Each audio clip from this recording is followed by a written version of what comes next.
Thank you. माननीय अध्यक्ष महोदय, मैं मेरी पार्टी बीजू जनता दल की तरफ से और मेरे नेता माननीय मुख्यमंत्री श्री नवीन पटनायक जी की तरफ से राष्ट्रपति जी के अभिभाषण के धन्यवाद प्रस्ताव को समर्थन करते हुए अपना वक्तव्य रखता हूं। मान्यवर, पहले विषय है अभिभाषण में पैरा नंबर 30 पे माननीय राष्ट्रपति जी ने एक बड़ा सुंदर विषय रखा है और मेरे लिए खासकर गर्व की विषय है। गर्व का विषय क्यों है? क्योंकि ओडिशा की बेटी आज राष्ट्रपति है, इसलिए ओडिशा का गर्व है, भारत का गर्व है, राष्ट्र का गर्व है, हम सब के लिए गर्व के विषय है। माननीय राष्ट्रपति महोदय ने बड़ा सुंदर से बोला है, a major achievement of my government has been the empowerment of women, और नारी शक्ति के बारे में कहा है। बहुत खूबसूरत विषय है, मैं उनका समर्थन करता हूं उसमें। बट मान्यवर, जब नारी शक्ति की बात आती है, कहीं ना कहीं मेरे हृदय में एक सवाल आता है, वुमेन्स रिजर्वेशन बिल आज कहां है? आज इस सदन में क्यों नहीं है? जब एक महिला राष्ट्रपति आज राष्ट्रपति भवन में खड़ी है, आज वो सदन में क्यों नहीं है? 10 साल हो चुके हैं मान्यवर, और कितने साल चाहिए होंगे? क्या माननीय राष्ट्रपति जी पहली आदिवासी संप्रदाय से आती हुई राष्ट्रपति जी के होते हुए हम क्या महिला संरक्षण बिल को पारित नहीं कर सकते? ये एक सवाल है मेरे दिल में, मैं सोचता हूं सरकार के सामने वो मैं रखना चाहूंगा। और जब भी महिला संरक्षण बिल आएगा इस सदन में, बीजू जनता दल और मेरे नेता श्री नवीन पटनायक जी सामने खड़े होंगे उसको समर्थन में। ये वादा, ये आश्वासन मैं सदन को देता हूं बीजू जनता दल की तरफ से। दूसरा विषय, पैराग्राफ 21, महामहिम राष्ट्रपति जी ने कहा प्रधानमंत्री गरीब कल्याण अन्न योजना के बारे में। बहुत खूबसूरत विषय है। I am happy that my government has decided to implement the Pradhan Mantri Garib Kalyan Anna Yojana in line with the changing circumstances. मान्यवर, अगर प्रधानमंत्री गरीब कल्याण अन्न योजना इतना अच्छा था, केंद्र सरकार ने इस साल क्यों प्रधानमंत्री गरीब कल्याण अन्न योजना बंद कर दिया? अब आप कहेंगे कि प्रधानमंत्री गरीब कल्याण अन्न योजना तो चल रहा है। मान्यवर, नेशनल फूड सिक्योरिटी एक्ट जो 5 किलो चावल का था, उसका नामकरण कर दिया गया है प्रधानमंत्री गरीब कल्याण अन्न योजना, और जो 5 किलो ज्यादा दिया जा रहा था, टोटल 10 किलो, वो 5 किलो बंद कर दिया गया है। मान्यवर, आज जब बोरी लेके एक गरीब आदमी जाता है और जब मांगेंगे वो 5 किलो की जगह पर बोलेंगे हमें 10 किलो दीजिए, क्या जवाब होगा? मान्यवर, बीजू जनता दल की तरफ से और हमारे नेता नवीन पटनायक जी की तरफ से ये मांग हमारी रही है कि गरीब कल्याण अन्न योजना को फिर से कार्रवाई किया जाए।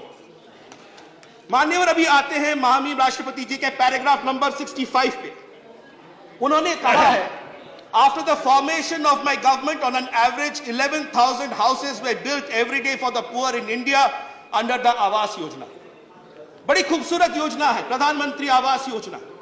मान्यवर, हाउसिंग फॉर ऑल होना चाहिए, सबको घर मिलना चाहिए। तो मान्यवर, एक सवाल मेरे दिल में आ रहा है, उड़ीसा के 7 लाख लोग आज उससे वंचित क्यों हैं? आज उड़ीसा के 7 लाख लोग जो वेट कर रहे हैं, अपेक्षा में है कि हमें प्रधानमंत्री आवास योजना मिलेगा। कब मिलेगा? मान्यवर, गरीबों का समर्थन नहीं होना चाहिए, गरीबों का विकास नहीं होना चाहिए? जो कहा है अच्छा कहा है।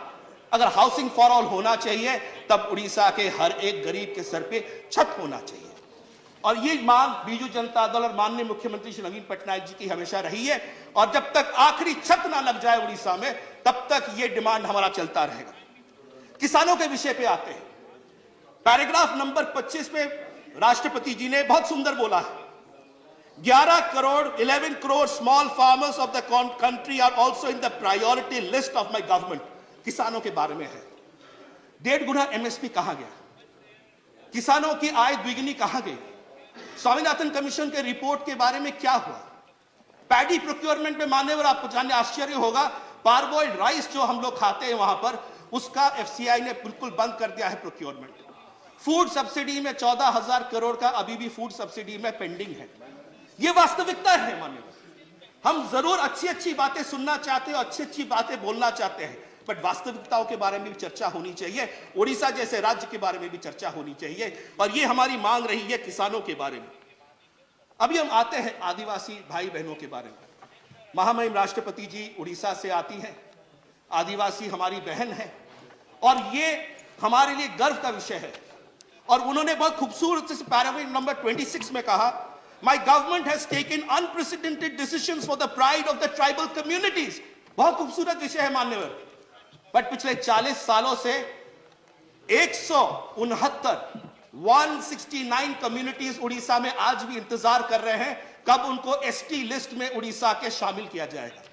ये मैं कोई टीका टिप्पणी नहीं कर रहा इस सरकार या उस सरकार पे। 40 साल में कई सरकारें आई, कई सरकारें गई। क्या ये 169 कम्युनिटीज, 169 संप्रदाय जो है ट्राइबल के हक से जो है वंचित है, क्या उनको नहीं मिलना चाहिए मान्यवर? ये जबकि रेकमेंड कई बार हो चुका है, ये कई बार चर्चा आलोचना हो चुकी है मान्यवर। आदिवासी संप्रदाय के हमारे भाई बहन उड़ीसा में हो, मुंडारी और भूमिज भाषाओं में बात करते हैं।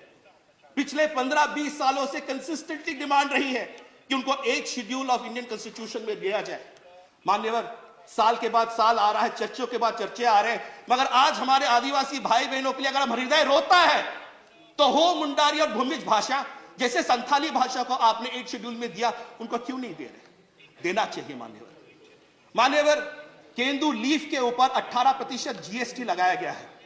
माननीय मुख्यमंत्री श्री नवीन पटनायक जी बार बार चिट्ठी लिख रहे हैं, कह रहे हैं इसको हटाइए, क्योंकि जो केंदू पत्ता उठाने जाता है वो गरीब जो है, वो आदिवासी भाई बहन जो है, उसके पास मूलधन कुछ नहीं होता, वो केंदू पत्ते से अपना गुजारा करता है। 18% जीएसटी अब लगाने के बाद उसके पास क्या रहेगा मान्यवर? क्या ये एक मुद्दा नहीं है? इस पर सोचने की आवश्यकता है और मेरे नेता माननीय मुख्यमंत्री जी का यह आवेग है, इस पर किया जाए।